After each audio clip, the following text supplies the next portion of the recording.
This is The Countdown, discussing tomorrow's news today as our top guests tackle the issues that matter with a sharp take on every story.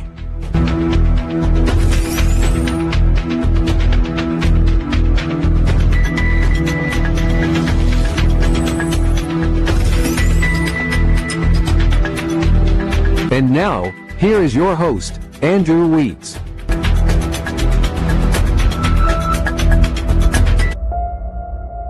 That will be joining me. And our topic of discussion will be developing democracy, charting Africa's pathway from neoliberalism and exploration. And as I introduce my panelists, I'm sure you're going to really like this one. It's absolutely a high-level panel discussion.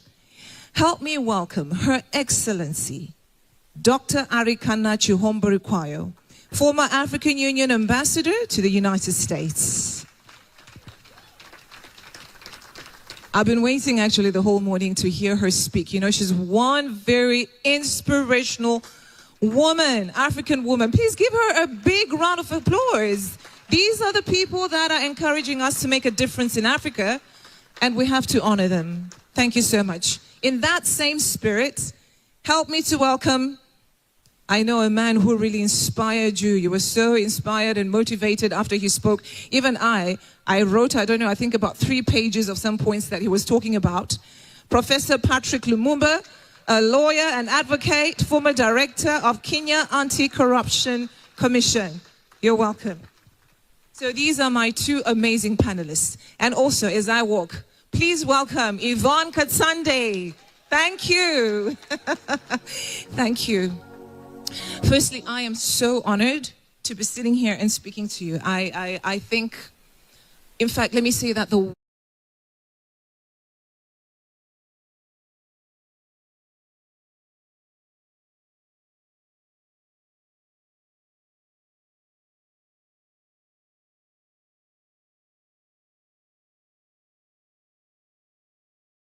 that you have done is absolutely amazing.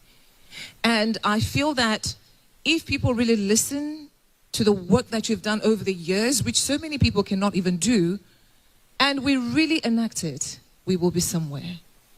So thank you so much for being the leaders that you are for us as the young Africans, aspiring Africans, business Africans, and the African community at large. Now, I've heard, you know, the discussions on obviously developing Africa. A lot of questions come to mind. But can I start off by saying that we need to extricate ourselves as Africa from detrimental treaties. There's a whole lot of things that were spoken of. The IMF, it's all the culprits that you all know. Can I start off by asking, and this is a question that I'll pose to the both of you, what can Africa do to come out of the United Nations?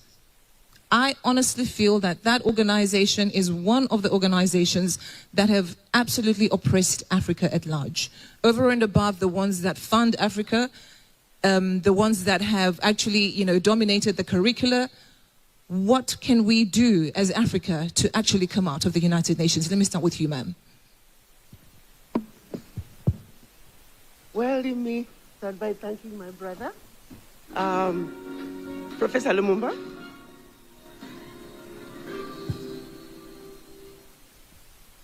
For the wonderful presentation this morning.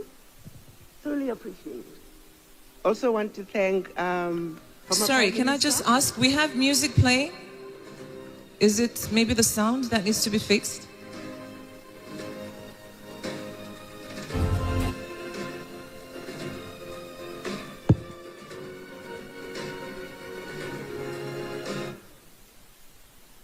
Thank you. Also wanted to thank Prime Minister, former Prime Minister of Kenya, for his words of wisdom. To get back to your question, do we need to be members of the United Nations? Do African nations need to be members of the United Nations? The answer is a resounding H to the no. Why is that? You must understand why United Nations was created. You must understand why IMF, World Bank, the Bretton Woods institutions were created. You must understand why the World Trade Organization was created.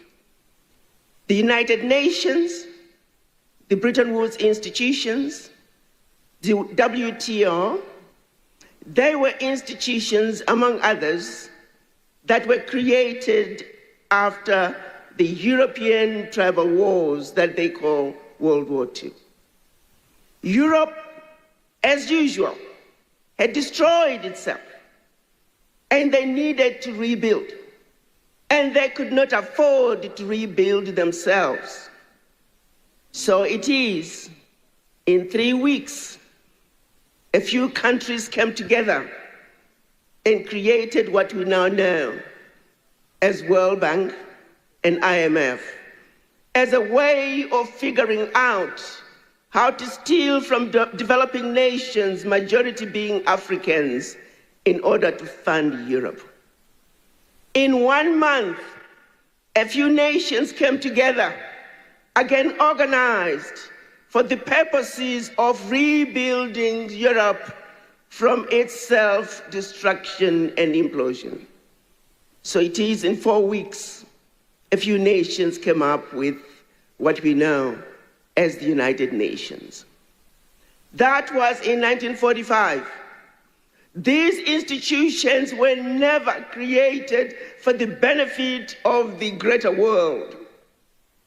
And yet, today, like fools, nations have been invited to become members of the United Nations. For what reason? African nations, an entity that was created to rebuild Europe, are asked to become members, and we are happy to be members of the United Nations. When you look at what African nations are doing when they go to the United Nations year in and year out, African nations are receiving brown envelopes, in some cases just being forced to vote on issues pertaining to other nations, but never African nations. So to answer your question very bluntly and honestly, African nations need to pull out of the United Nations. Yeah. There is nothing there for us. We are there just to be used. We are there for them to say, when they go to the world stage, where Africans present, check. Beyond a check mark, there's nothing else for us. I would hope that one day African leaders can take a position. If you look at when they were wanting us to be represented at the UN Security Council, we want you Africans to come and be part of the UN Security Council. But like a little boy, come into the room, and by the way, there's a small boy chair for you there. Sit there and be quiet. You go back again the next year, you go back again, and I'm asking myself, is it because you don't see that that's a small boy chair? And then what about the advisors of the so-called leaders that go there? What are they advising? It's really not rocket science, if the truth be told. So you begin to ask, is there maybe perhaps a document of some sort that the members have signed that doesn't allow them to easily move out of the United Nations? Thank you very much. Thank you very much. Maybe we could try the other one? Yes. Thank you very much. Let me start by agreeing with my sister that this institution, when it was created in 1945, all African countries, excluding Liberia and Ethiopia, were still under colonial rule. So it was created without us. The architecture is against us. That is why you have the permanent members, and the vote of any of those members can veto all other votes. And there is no provision in any of the documents of the UN, whether the Charter or the Universal Declaration of Human Rights, that says we cannot leave. The reason why we don't leave is because we are disunited. Because we want to be good little boys. And it's not only the UN that they have created to divide us. The Commonwealth, Yes. La Francophonie, the community of Portuguese-speaking countries. The day we organize ourselves under the aegis of the African Union and we speak with a single voice, that is the day we'll recognize that we don't need some of these bodies which gained their legitimacy by having Africans playing what in English is called the gooseberry. You just sit there for it to be said that you are there.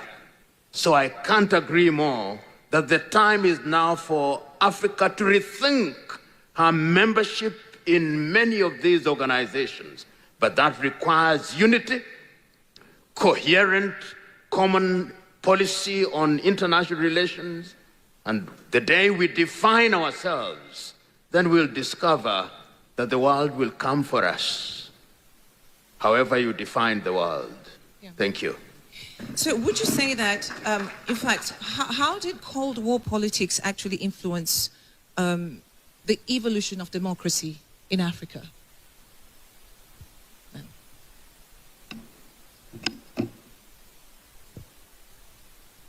Like our conversations earlier, what is democracy in Africa?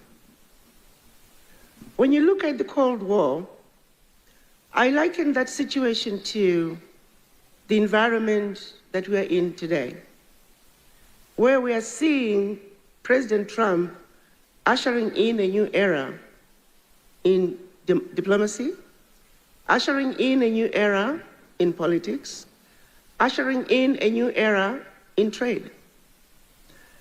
There are many changes taking place around the world. And when you look at those changes, we must look at them with the perspective of what's in it for us. They often say, the enemy of my enemy is my friend. Let's not jump on the bandwagon and follow the trends that some people might say, oh, he's doing this, we don't like it. The one I like the most is when he pulled out USAID.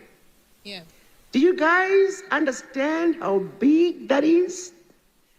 That's a juggernaut of a relief that has just been brought to Africa. Do you guys realize that?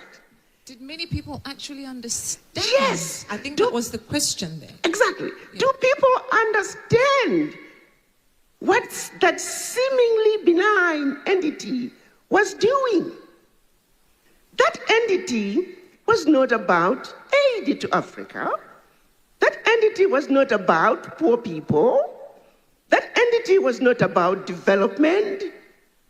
Like I said in one of my interviews, that entity in Africa and everywhere they have been, they were a wolf in sheep's clothing.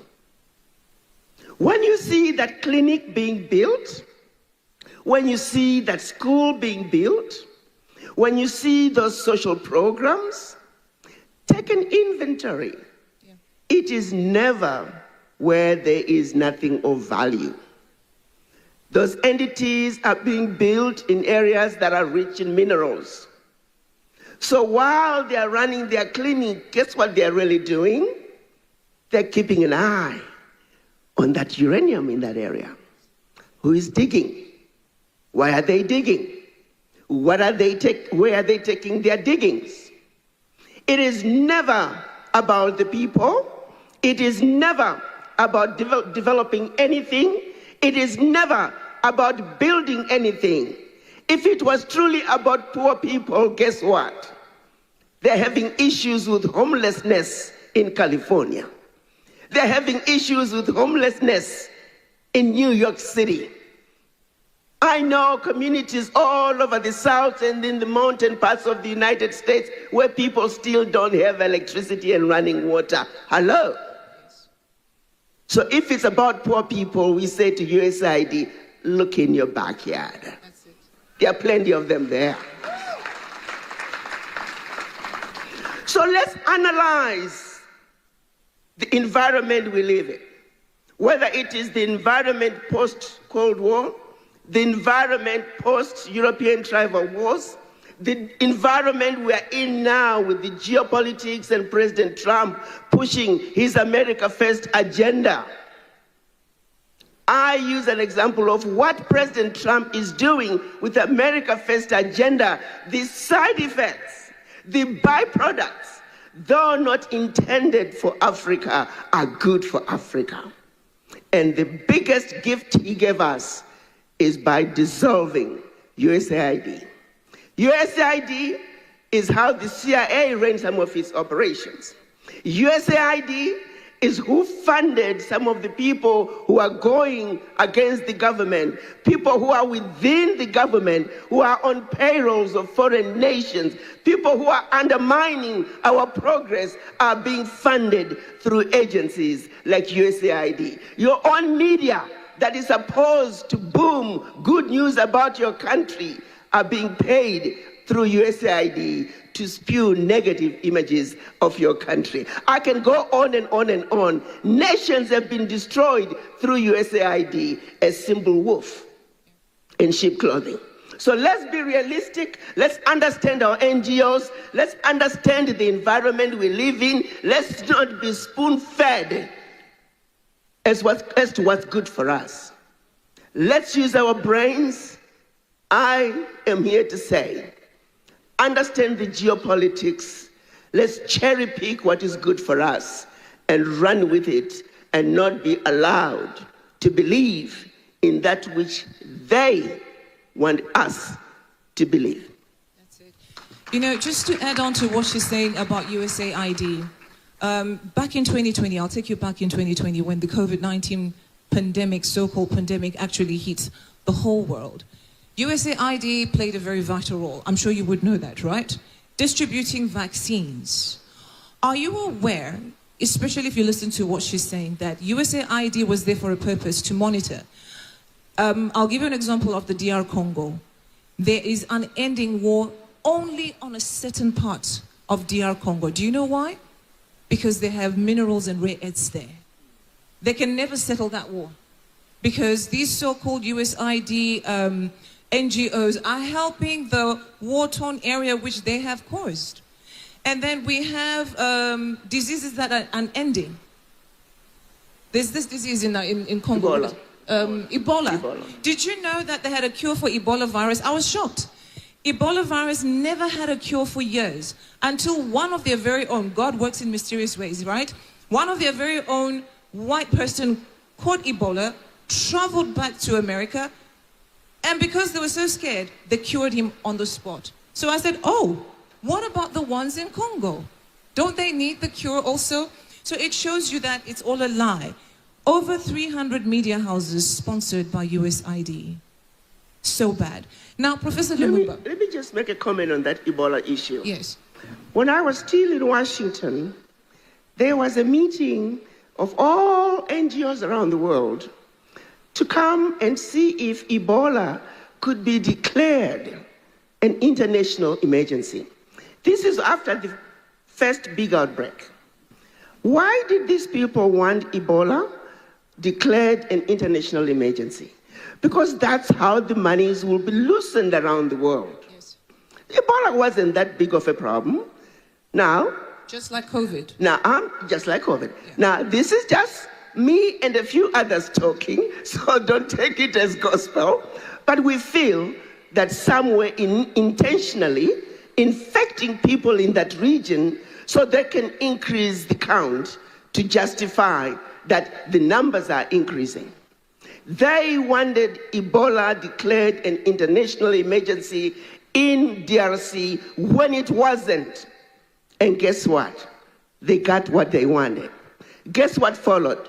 A lot of NGOs, they left Africa, caught, oh yeah, let's all run to DRC. That's where the money is, because Ebola was declared an international emergency. It's a money-making business for them, using Africans So we need to be acutely aware of these wolves that are coming to Africa.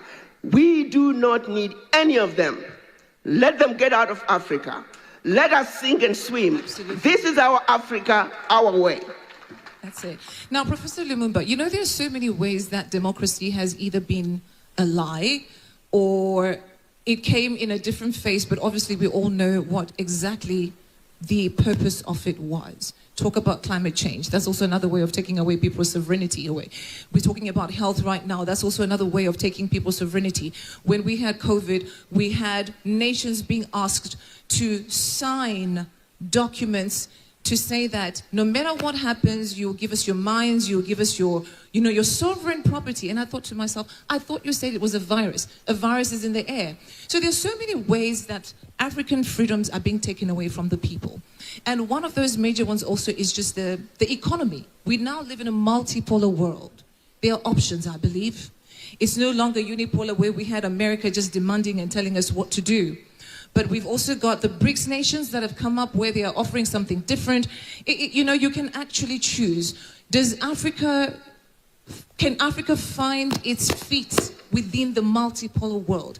And if so, how can Africa also gain its economic sovereignty without actually falling into authoritarianism? If Africa does not define her agenda will be defined for her. Look at what is happening now. The government of the United States of America is exporting unwanted criminals to the continent of Africa, and we are receiving them gleefully. I saw some go to Eswatini. Yes. Some will be exported. The criminals are not good for America, but they are good for Eswatini. And we accept it. Africa will continue to be in this space as long as she is divided into little countries. Benin, Eswatini, Lesotho, Cabo Verde, Comoros. We must speak with one voice.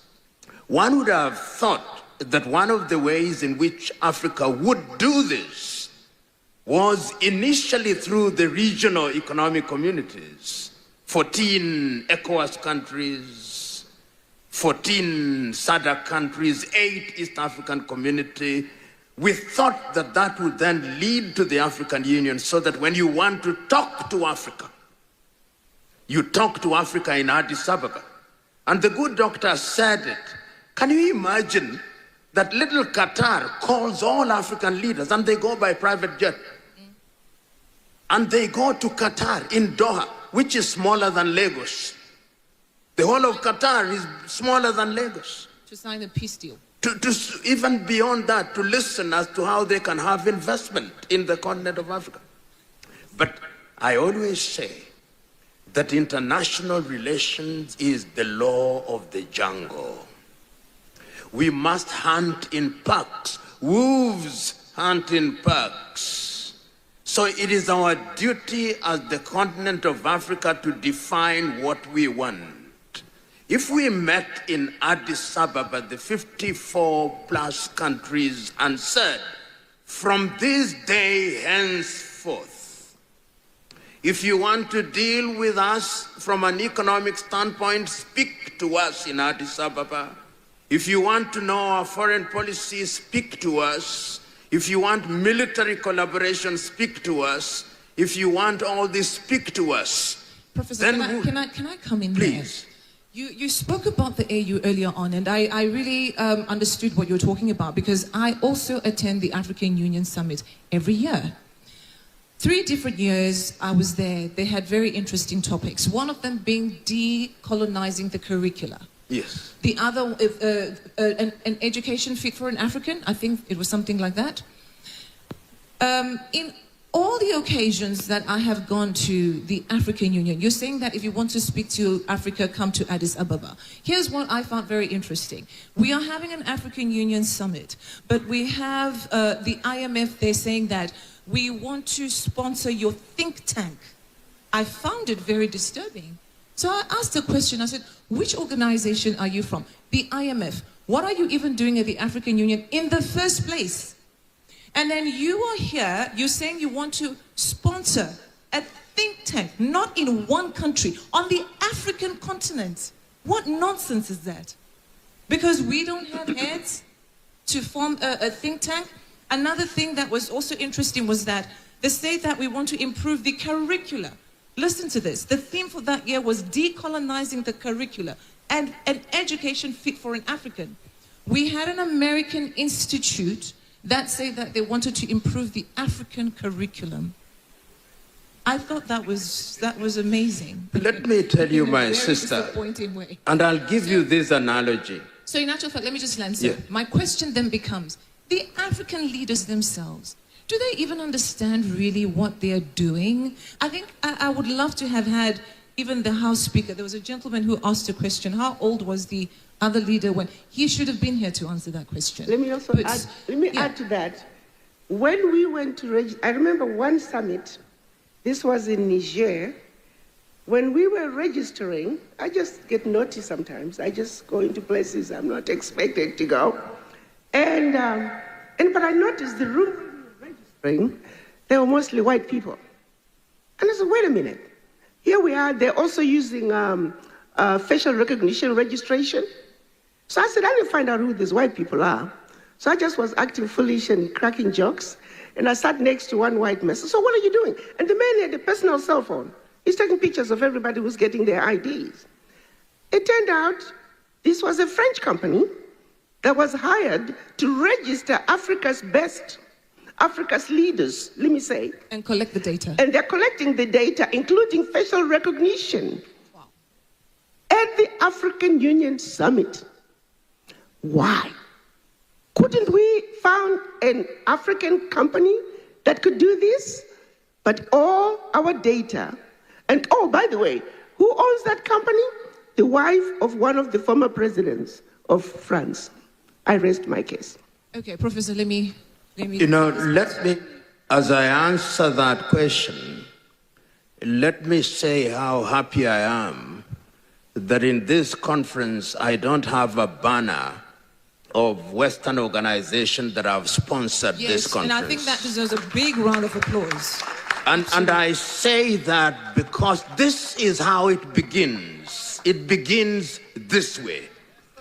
And when we make the decision, and allow me this analogy, which I've used elsewhere, that if the sheep knew that is the shepherd who will be eating them one by one, they would rebel against the shepherd, not the wolves. So that when he is chasing the wolves away, it is not for your benefit, it's for fattening you for another day. Until the day that we know that all these organizations fatten Africa for their benefit. My good friend, Dr. Arikana, served, albeit in the United States, as an ambassador of the AU. That organization is almost 70% funded, 90% funded by other organizations. And if our English is still correct, he or she who pays the piper calls the tune. So, but is it not possible if we were to be persuaded? If African governments were to say all African governments charge something called VAT, suppose we were to say that if it is 16% VAT, 2% will go to 1% to regional organization, 1% to the African Union. We would fund African Union. Then we would begin to prioritize what we do. What you see in Addis Ababa every year is an annual jamboree where people meet to read speeches which have been written for them. And then they wait for another. Take, for example, the year 2020 was the year of silencing of the guns. The guns are allowed. Yes. We are in the month of July, 4 months away. This year will have ended. This is the year of the African Union for reparations. How many of you have heard about that theme? No, reparations. Very few. Have not come to Africa. So the truth is that we must rethink. And I want to conclude with this. What Europe and America and others do is also to recruit some from within our ranks, to torpedo the good that we are doing. The fifth columnists.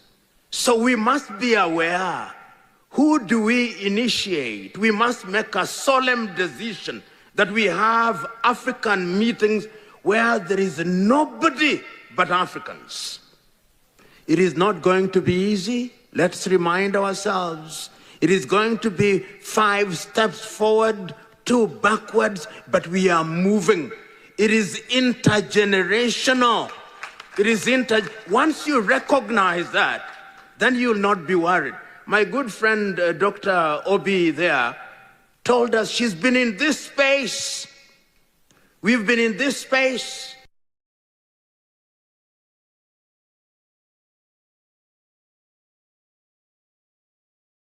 The good doctor there have been in this space. Yours is to take over the baton and run your leg. Your children and children's children, it is an intergenerational war and fight. Yeah. But it must be fought and it must be won. And I conclude by saying, when I see us, how did we get to know each other? How did I get to know all this? We are discovering ourselves.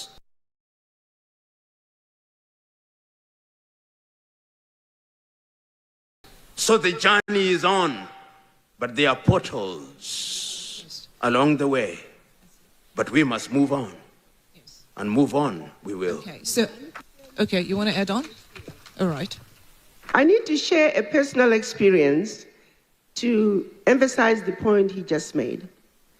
I was at an African Union Peace and Security meeting where we are supposed to be discussing peace and security issues on the continent.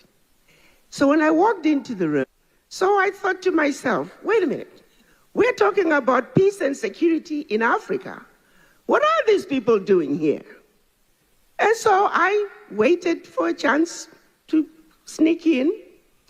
So I raised my question, and I wanted to know if we're discussing issues to do with peace and security in Africa. I turned around and I looked at all of them and I said, why are they here? Are we invited to European peace and security meetings? Absolutely not. The sister who was moderating the session got so mad at me, she called for a break. And during the break, she had the audacity to come to me and accused me of messing up her session. There.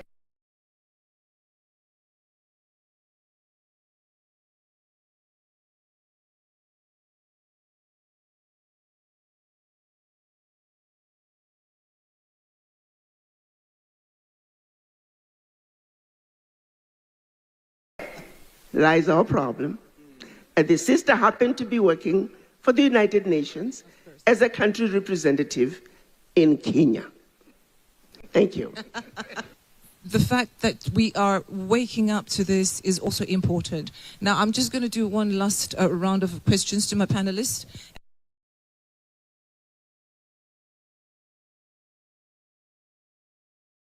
But practically, I know we could discuss at length what needs to happen, as Africans, what can we do? I think a call to action. For us to actually practicalize what is going on right now, can I ask this? The leaders that we have within the African continent, I heard one of the speakers saying that we have leaders that don't want to even cede power. They have been there for years as though we don't have other young people that we can trade. Would you say that these leaders are a problem? And if so, how are we going to deal with it? Because it comes to the question of how have the so-called democratic elections actually have affected the democracy of Africa at large? That's question one. And then question two, either of you can answer any of it, is that as we have discussed this and we have spoken about it, do we need at all to have a legal binding constitution of some sort, or can we re-amend existing constitutions legally to help Africa move forward? Or can we just ignore that and start afresh? This in reference to what is happening in the Sahel region.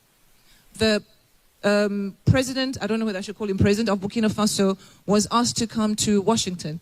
He said he was too busy serving the people of Burkina Faso, that being in Washington meant nothing. In just 2 years of also being called a junta government, which I questioned the other time, I said, who came up with the phrase junta government in the first place? How is it junta when the people of Niger are rejoicing? The people of Burkina Faso, they actually want to work with their president. 2 years of this so-called Sahel region trio, what they have done is what you have been talking about for years. They did it in 2 years. Infrastructure, factories, jobs. I learned just recently that they were on school holidays in Burkina Faso. The young people didn't want to go on holiday. They went to paint and clean streets in support of their leader. So that's why I was saying that. Does it take rocket science for us to change it? You said something very profound, Professor, that the African Union has literally become a talk shop. Sometimes it's very annoying. Honestly, I attend all the time. I'm asking the same questions every year. There are no answers. And these are policymakers of an African Union. Now, we need to practicalize this. Which way forward from here? How do we deal with these so-called leaders and electoral systems? I'm not saying that everybody then should become a so-called coup government. Absolutely not. But I'm saying, how do we serve the people in practicality? Thank you. Let me start with let me repeat, and I'll say this and I'll say it repeatedly. That is a toothless bulldog. And until this dog is given teeth, it will continue to be a toothless bulldog. Some of you may not realize African Union doesn't have sovereignty. Membership in the African Union is optional. Any leader can walk out at any time, no consequences. African Union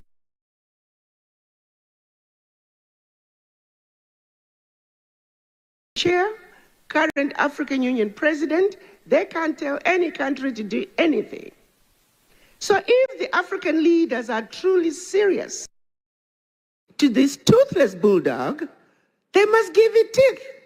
They must give African Union some sort of sovereignty of some sort to where they can actually mandate that certain things be done within the continent. They need to take out Antonio Guterres and stop him from attending those meetings. It could be a starting point. In fact, none of them need to attend the African Union Summit.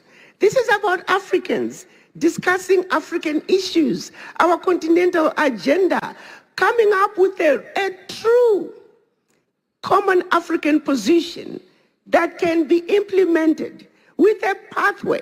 But to talk about common African position that cannot be implemented, even the AFCFTA, try building a highway connecting the Atlantic to the Indian Ocean. Do you know what blocks that railway will go through as it goes? Because we are not together. Prime Minister spoke about the railway network. When you see it, it's beautiful. The things that can be done with these railway lines. But what we end up doing is we go to sleep and we dream about those railway lines. And it ends there. Empowering the African Union and give it teeth is what the leaders should do if they mean business. But they don't. Okay, ma'am. So let's agree on that. I'm going to have to ask Professor Lumumba to round off as well. Thank you very much.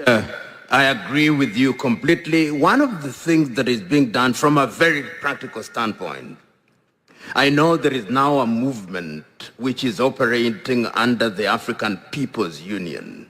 And what it wants to do is to bring pressure to bear on Pan-African institutions to begin to take positive action. It is not going to be easy. There is going to be pushback. In the intervening period is to identify what I call coalitions of the willing and start with those coalitions of the willing with a view to planting the seed and watering that seed.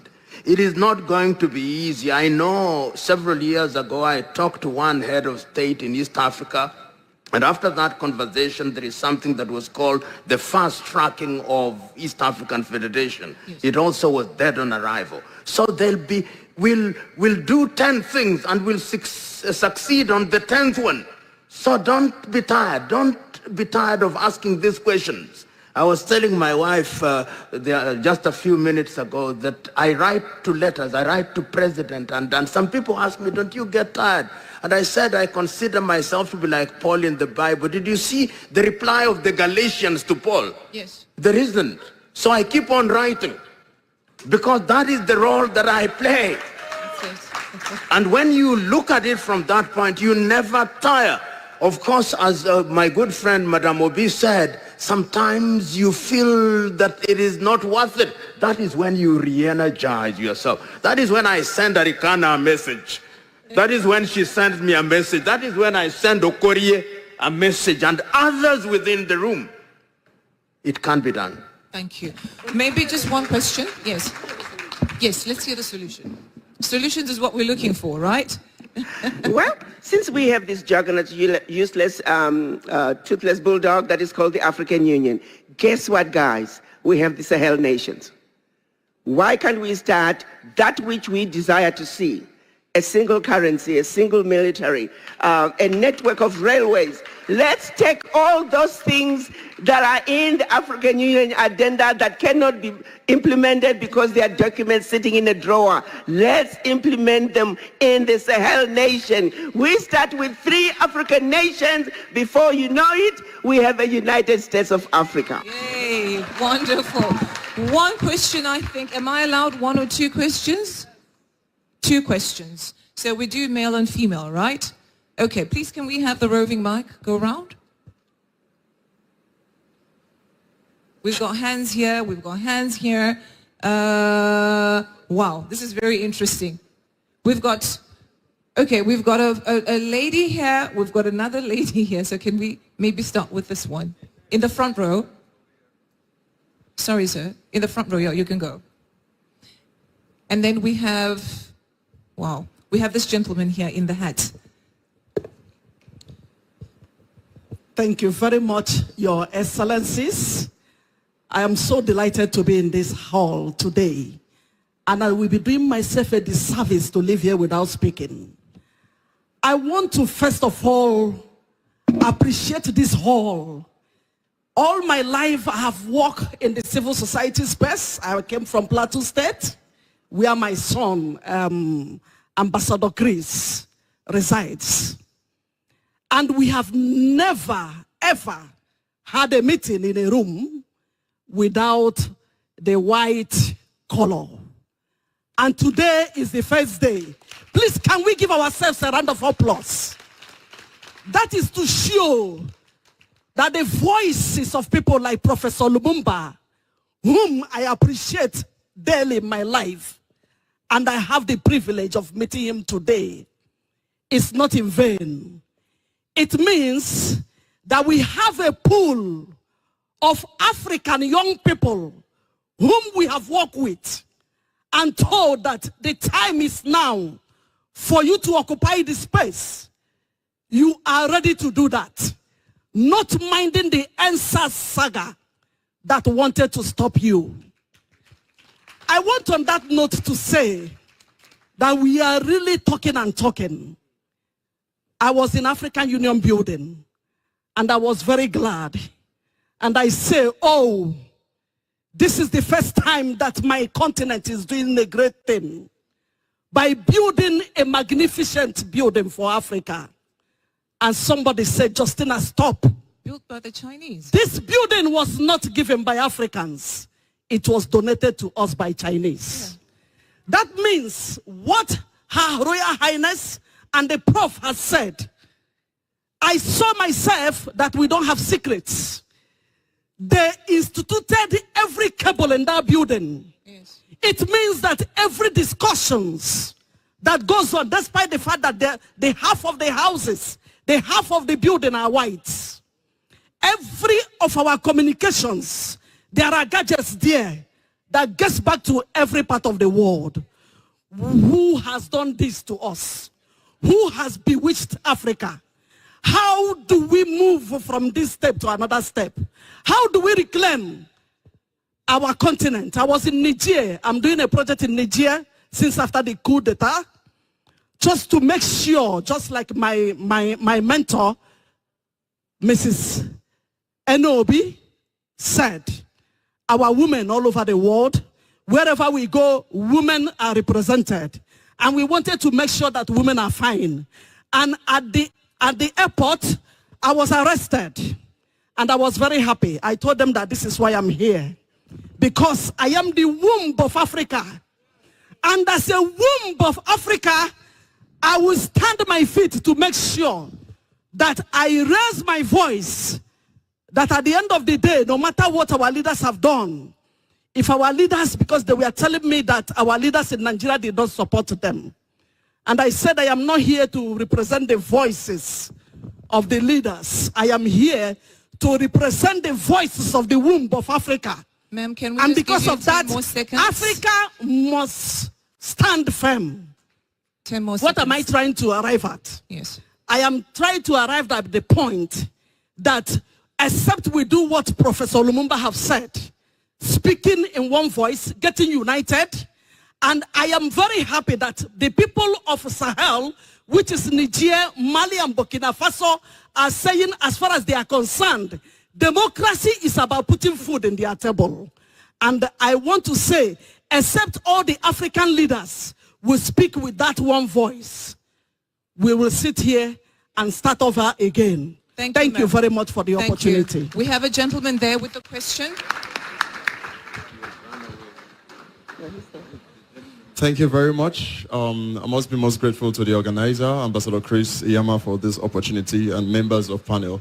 Thank you so much, Prof, for those insights, and Madam, for what you have shared. I get very challenged. Now, first and foremost, I work among the students. I'm a lecturer for students, and I'm inspired to cause a change among students. But we meet some structural challenges and some behavioral challenges. Now, I'm of the opinion, believing in the ideals of character, that if Africa must change and if Africa must go in the hands of young people. Okay, thank you. Apologies, sir.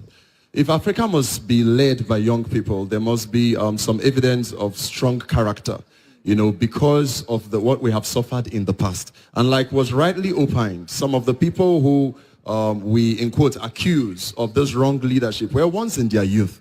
And so I'm asking this question because of the changes that we need to make in our democracy and the inclusion of young people particularly. So some of the problems that I've seen are that we have these issues among students, particularly of internet fraud, you know, corruption at the most little levels. And so I'm asking that in the bid to unite and come together to build something new, what are we going to do in terms of policy and some kind of carefulness to be sure that some of the things that ate up the system before in terms of character deficits, you know, because even with us trading with Europe, we still have issues with fraud, trust, etc. So how are we going to have trust now? Let's assume we all buy the idea, we come together. How are we going to have trust? How are we going to build integrity within the systems? Thank you, sir. Thank you very much. Thank you. We can answer. For me, if you look at the issues that we're struggling with, issues that are so common sense and non-issue, for example, just the educational system. I often joke about the Minister of Roads, whose road to his own house is full of potholes. The minister is so used to potholes that he doesn't see anything wrong with that. One phone call and all those potholes to his house could be fixed. Because he just kind of gotten used to it, he no longer sees it as a problem. The ministers of finance who are fully aware of what is being done to us by World Bank and IMF. They go to the World Bank twice a year, and they never challenge World Bank or simply say, we are not coming because of what you're doing to us. I'm saying our inability to address those issues that are so basic. One meeting in Parliament and it's done. Why are we incapable of doing that? It goes down to the mind. We were destroyed where it matters the most. Each and every one of us must look at the image in the mirror. Are you colonized? Why do you think the way you do? Do you understand the systems, the processes that were put in place to colonize you, to twist your mind? Something as simple as the color of your skin. I like to say we should refuse to be called black. Because before they came, we were not called black. But they used the color black and white. White representing good, black representing bad. They said the devil is black, the angels are white, and we are white like the angels. Have you ever seen a person who looks like this? It's a lie, but we accepted it. We are not black. But then we believe that automatically anything we do is unacceptable. It was a conditioning process, much like they did to the slaves. They conditioned us to not respect that which we do. A white man can come in and tell the Ministry of Education to change the educational system to a Pan-African one. It will be done. Yes. We are waiting for voices that are not like us, but the bottom line is we were defeated where it matters the most. Let's accept that we are colonized and that we have a disease, and that this disease, we are not only sick in a doctor's office, we are not only sick in a hospital ward, we are sick in the intensive care, and we need intensive healing. Okay, Professor? Thank you very much. I think let's be very practical. People don't talk about what they are doing because we must ask ourselves, what are we doing? Dr. Rikana has not told you. In her own way, she has an organization which is called ADDI, which is organizing around the continent and around the world. Those are practical things. In 2 weeks' time, I'll be celebrating 30 years since my foundation was founded. We are now present in 47 African countries, including Nigeria. We have never received a single cent from any European donor organization. We said no. Out of our little income, that is what we contribute. And you will be amazed at what young people are doing. Just give you 3 of them who are active in the continent of Africa. One of them from the Gambia now has a cosmetic company with an outlet in Banjul, in Dhaka, and in Lagos. The other one is now one of the leading Kiswahili speakers in Tanzania. And as I speak, he's just been sent by his party to South Africa to empower young people. The other one is a great Ghanaian YouTuber, Wodemaya, who travels around the world. And there was one who have just sent him, Aliu Suleiman from Kaduna. We, in our all small ways, are doing things. Ask yourself, what are you doing? And as I conclude, what are we doing? We are also talking to people who are in positions of leadership. 2 years ago, I talked to the president of Malawi and I told him, I'm bringing 53 Africans as investors. They will not have billions from China. What did he do? We went there. As I speak to you now, one of the people I took there, a young girl who is below 35, is building what will be a multi-billion kwacha company. And as I speak to you now, out of that initiative, in Addis Ababa, Ethiopia, will be commissioned one of the largest organic fertilizer companies in Ethiopia. So we just don't talk. In addition to the talk, we are wedding our words with our actions, and we are making a contribution. Ask yourself today, what contribution are you making? Because assume each one of us were to make some contribution, and then we combine our efforts. Who will not listen to us? Who? Thank you. Wow.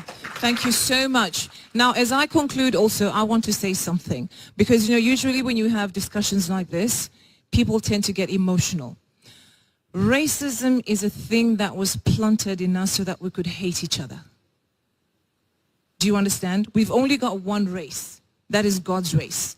However, we have very, very dubious ones. Those are the global elites, the deep staters, that always try to enslave people, like Honorable was saying here, that it's a conditioning of the mind. So now don't go out and say, this person is white, so I don't like them. Please don't do that. Okay? Don't do that. We have certain that always disturb our peace in Africa, and those are the ones that we're pointing out to. In addition, I also want to say something. Let's learn to pray for our nations. Because if we don't pray for our nations, we will lack wisdom on how to deal with the situations that are happening in our nations. If you read the Bible, it will tell you that the Roman Empire was completely destroyed. Do you know why? We had apostles that were praying. Politics is also there in the Bible. So we need to have the right wisdom, all this education that we're receiving, so that it doesn't go to waste. Right? We're going to do that. And then I also want to challenge the organizers of this amazing conference. Could you then help us start the so-called think tank in Africa? Because I believe you're well connected to different institutions and organizations within the African continent. We've got very intelligent people here. We could have that think tank. What do you think? That is not sponsored by the United States or European Union or something like that. Let me tell you, Europe is well spent. There's absolutely nothing. We have the rare earths that they are busy speaking about between Washington and Ukraine, signing deals. We are the owners of it, so we'll take charge. Thank you so much to my panelists. I am so honored to be sitting with these great people. It's so amazing. Thank you so much. And to a lovely audience, thank you so much for being here today. God bless you.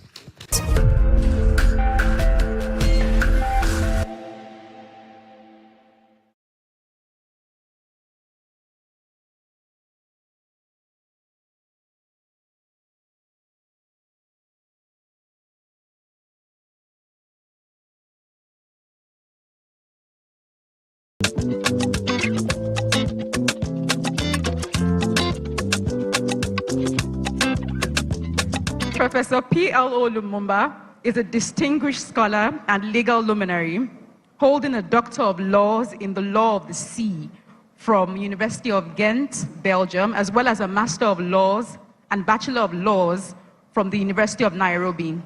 He has received honorary Doctor of Letters degrees from the University of Cape Coast, Ghana, and a Doctor of Science degree from Bells University of Technology here in Nigeria. With a rich background in human rights, humanitarian law, and international humanitarian law, Professor Lumumba has served